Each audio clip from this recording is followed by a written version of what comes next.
Bonjour et bienvenue, c'est Darius de Décastronomie. Alors, comme vous pouvez voir, pour les habitués de la chaîne, je suis toujours en Normandie. Et il y a quelques semaines de ça, j'avais dans l'idée de... je me suis fixé l'objectif de sortir en photo un château avec la Voie lactée. Alors, évidemment, c'est un défi un peu difficile. Et le château que j'ai choisi, c'était le château de Mesnières-en-Bray, qui est quelque part à mi-chemin entre Gournay-en-Bray et la ville de Dieppe. Et voilà, donc je suis parti en excursion, et plus je m'approchais du château, et plus le ciel se voilait.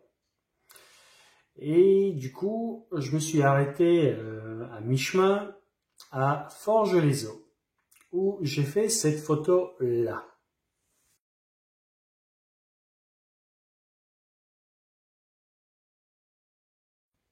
Et évidemment, donc voilà, je me suis dit, bon, pour le château, ce sera une autre fois, mais bon, il y a peut-être des choses intéressantes à faire à Forges-les-Eaux.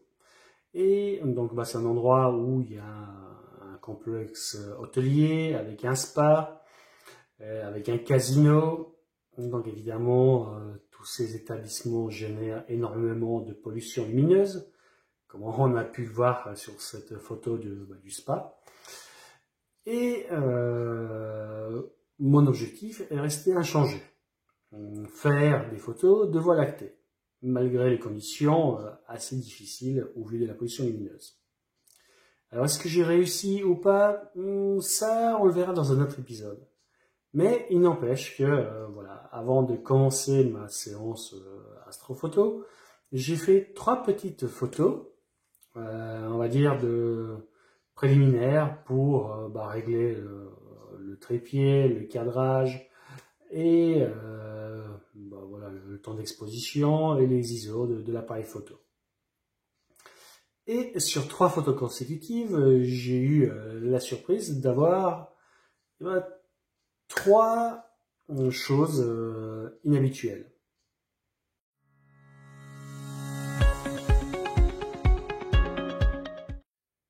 Bon, alors quand j'ai dit des choses inhabituelles, voilà. Régulièrement, toutes les astrophotos, enfin, ou du moins une bonne partie, est constamment polluée, soit par des avions, soit par des satellites. Donc jusque-là, rien d'extraordinaire. Et donc évidemment, sur l'une des photos, on avait un magnifique avion, et donc ça donnait ça. Donc évidemment, les avions, ils ont des petits clignotants, et c'est ce qu'on voit sur cette image. Donc voilà, ils ont des phares de position, et ainsi de suite, et du coup, c'est pour ça, voilà, quand on voit des points lumineux clignoter dans le ciel, généralement, c'est des avions. Ça peut aussi être des hélicoptères. Mais bon.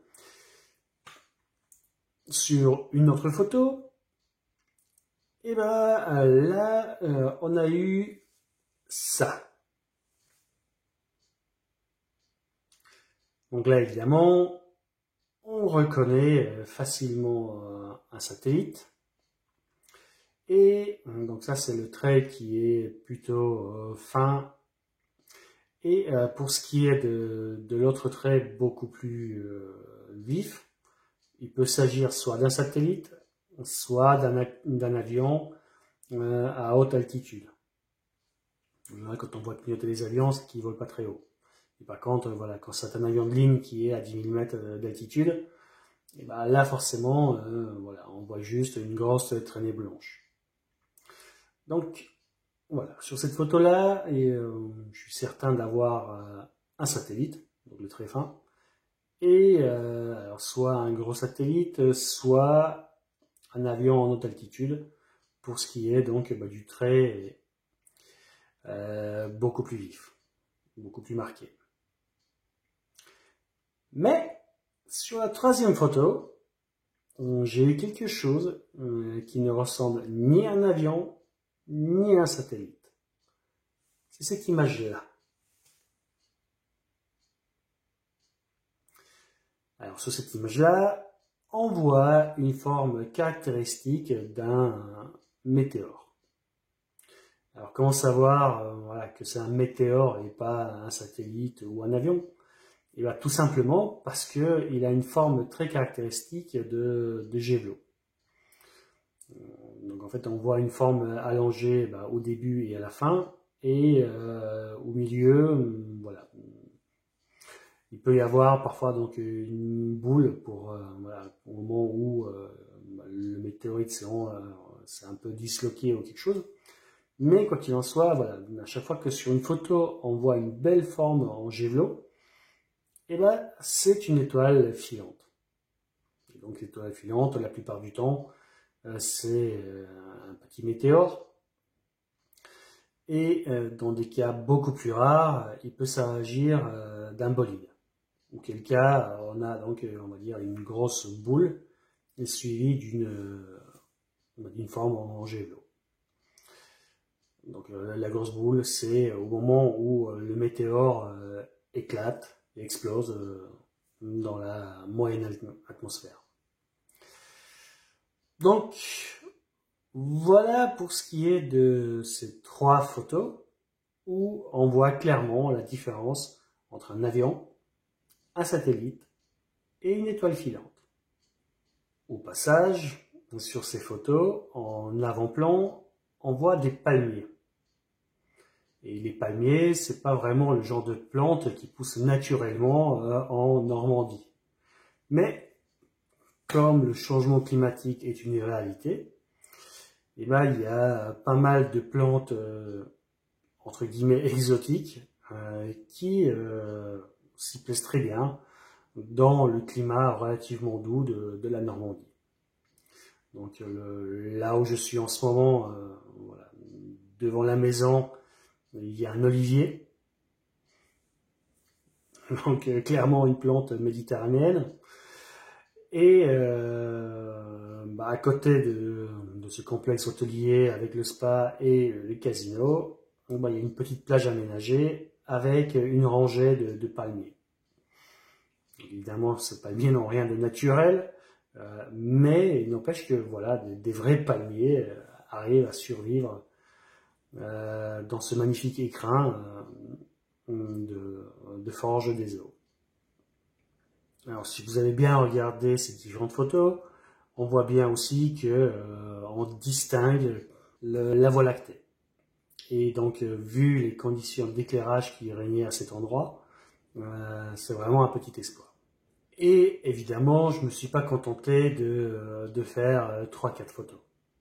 En fait, j'ai passé à cet endroit-là plusieurs heures, et pendant plusieurs heures, j'ai fait plein de photos unitaires, donc des photos qui ont servi à faire du cadrage, et également plusieurs séries de photos qui, une fois compilées, termineront en time-lapse. Donc ça, on verra dans d'autres épisodes. Mais la Normandie, contrairement à ce que je pensais, permet quand même de faire de l'astrophoto. Voilà, les créneaux sont pas si nombreux que ça, mais il y en a quand même.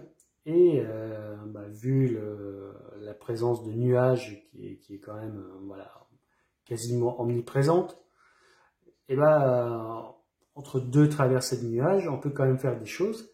Et vu qu'il y a régulièrement des passages nuageux, du coup, pour faire des time-lapse, ça permet quand même de faire des choses sympas. Voilà, c'en est fini de cet épisode. S'il vous a plu, n'hésitez pas à le liker, n'hésitez pas à mettre des commentaires, n'hésitez surtout pas à regarder et à revoir les différents épisodes de la chaîne de bout en bout. Voilà, le nombre de vues, ça compte pas. Ce qui compte, c'est le temps que vous passez à regarder les vidéos. Et donc, il est important de regarder mes vidéos en entier. C'est un excellent moyen de soutenir la chaîne. Là, je sors moins de vidéos que d'habitude parce que entre le boulot, les tournages, parce que forcément, j'envisage pas de m'installer en Normandie durablement.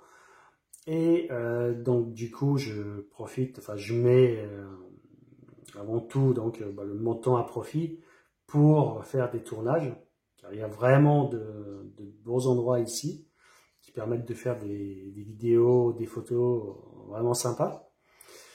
Et quand les mauvais jours viendront et quand j'aurai plus de temps, là je me consacrerai au montage de vidéos. Mais voilà, dans l'immédiat, priorité aux acquisitions. Et en sortant moins de vidéos, forcément les statistiques se dégradent. Et si vous voulez que la chaîne perdure, soutenez-la en visionnant les vidéos jusqu'au bout, en lâchant un maximum de pouces bleus, en partageant mes vidéos sur les différents groupes Facebook. Enfin voilà, comme d'habitude, il y a 1000 moyens de soutenir la chaîne et je remercie beaucoup ceux qui le font. Donc à très bientôt pour de nouveaux épisodes. À plus, ciao!